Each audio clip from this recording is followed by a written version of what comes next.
Monday's first video for you is throughout the last night we kept on updating you about presidential election held in Mogadishu, Somalia. Now we'll try to analyze this election, what happened after last night.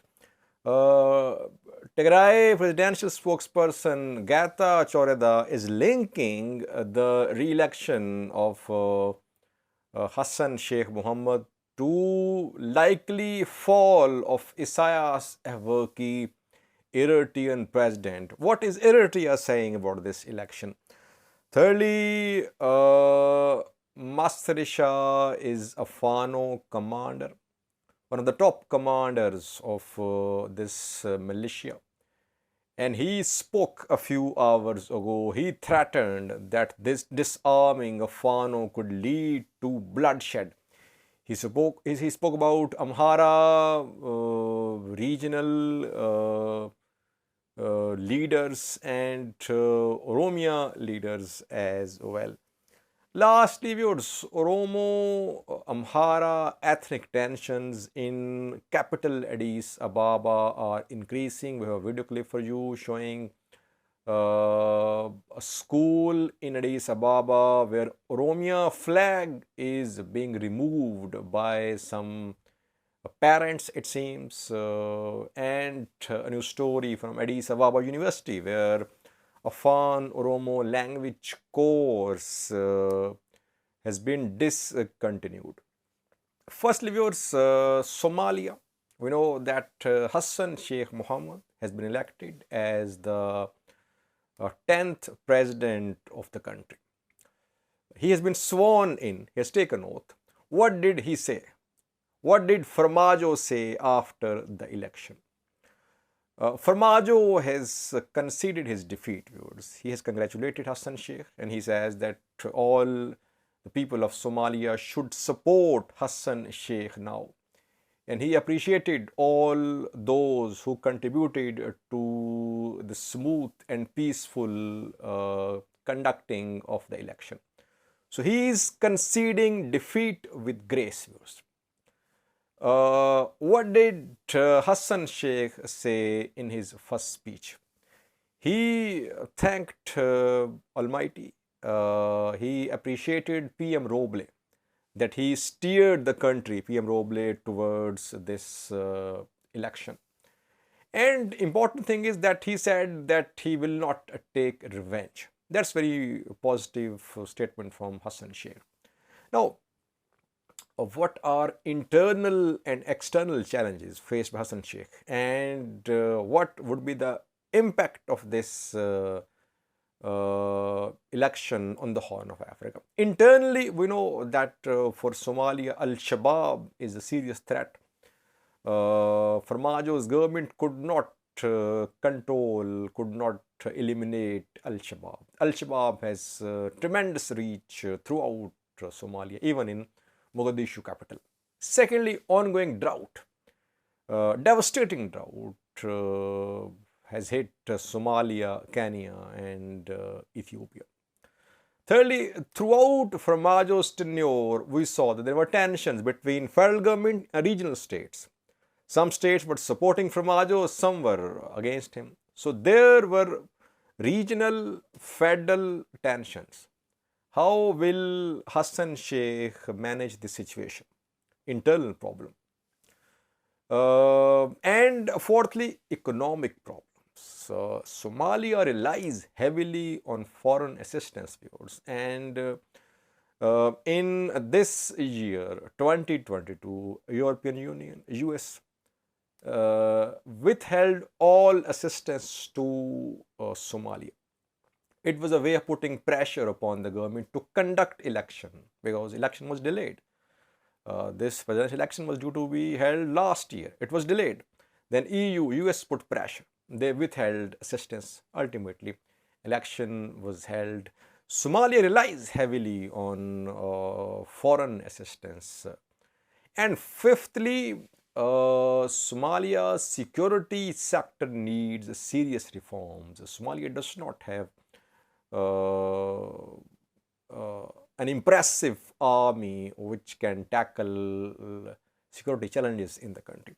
Externally, we saw that during Formaggio's era, Somalia, Kenya, and Somalia-Djibouti relations remained very strained. At one time, Somalia cut off ties with Kenya, and Somalia accused Djibouti of backing Kenya. But on the other hand, Somalia-Ethiopia relations, Somalia-Eritrea relations were friendly. And it was said that Formaggio, Isaias Afwerki, and Abiy Ahmed of Ethiopia, they were in alliance. What will Hassan Sheikh do now? Will he join Kenyan camp or will he join Ethiopia-Eritrea camp? That remains to be seen. I think Hassan Sheikh will have to focus on internal problems. It's a lesson learned from Formaggio's defeat. Formaggio could not handle internal problems. So external alliance did not save him. It could not save him.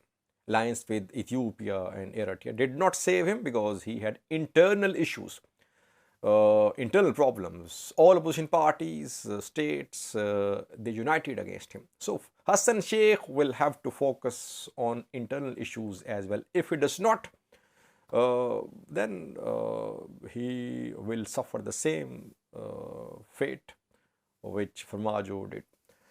Now, second news story is about a statement from Getachew Reda, who is a Tigray presidential spokesperson. What did he say about re-election of Hassan Sheikh Mohamud? He says he is linking Hassan Sheikh's re-election to downfall of Isaias Afwerki. He seems to be saying that Hassan Sheikh's re-election is a blow to Isaias Afwerki's pharaonic ambitions, quote unquote, not my words. He's saying pharaonic ambitions of Isaias Afwerki, they have suffered a setback. Let's see what is in store for Isaias Afwerki. So he's hoping that Isaias Afwerki will also suffer like Formaggio has suffered. Tigray and some independent news sources, they have been saying that the Formaggio government sent some soldiers to Eritrea for training. Somalia soldiers. The Somalia's soldiers were deployed to Tigray by Eritrean government. And these soldiers fought in Tigray in support of Eritrean forces against the Tigray Defense Force last year when fighting was going on in Tigray. Somalia officially denies all these allegations. Now, when Hassan Sheikh's government is in power, we could see some start of investigations about this deployment. And can we say that this election will have impact on Isaias Afwerki's government as well? I don't think that it can have an immediate impact on what's happening in Eritrea. But it seems that Isaias Afwerki has lost an ally in the form of Formaggio. What sort of relations would be between Isaias and Hassan Sheikh? Now, it remains to be seen. And so far, 12 hours have passed. We have not seen a massive congratulation from Eritrea so far. Yet Information Minister Yemane Gebremeskel updates us on daily basis, on hourly basis about the progress of Beniam Girme, how many stages have been won by Beniam Girme, but so far he has not cared to speak about re-election of Hassan Sheikh. No statement from Eritrea so far. Ethiopia spoke. PM Abiy congratulated Hassan Sheikh, and he said that he was looking forward to work with Hassan Sheikh regarding bilateral and regional issues. Eritrea is silent so far. So that shows that Eritrea seems to have lost an ally. Can Eritrea build relationship with Hassan Sheikh? That remains to be seen.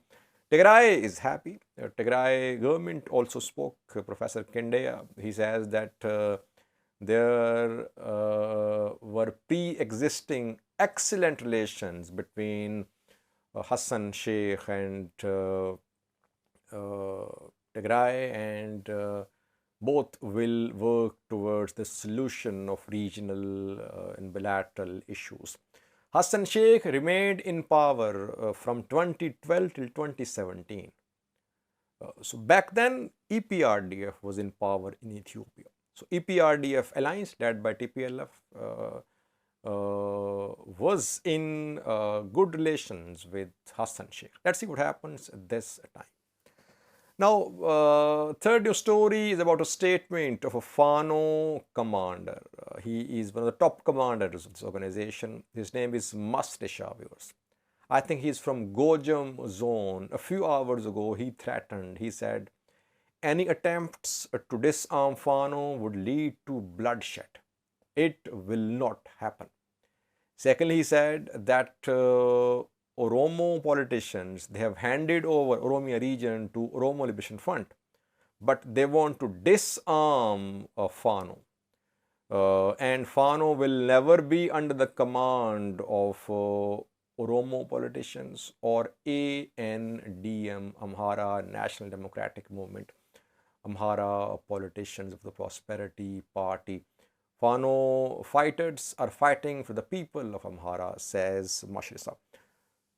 So, Fano is against disarming. At the same time, Fano is under pressure that it is not being allowed to recruit freely without approval, and its commanders, they are being arrested. We have heard about some fresh raids on the houses of some commanders. In the next video, we'll try to update you. And in previous video, I told you about a Fano commander of Minlik Brigade, Athene, who was arrested in Gondar. He was trying to move towards Volkayat. So overall, Fano under pressure, but its recruitment continuing. Lastly, viewers, in Addis Ababa, Oromo, Amhara ethnic tensions have been rising for some time. Not something new, but new developments are happening. Firstly, Addis Ababa University has discontinued a Fan Oromo language course, which was being offered at higher education level as well. Now, university has discontinued it, and Oromos are protesting.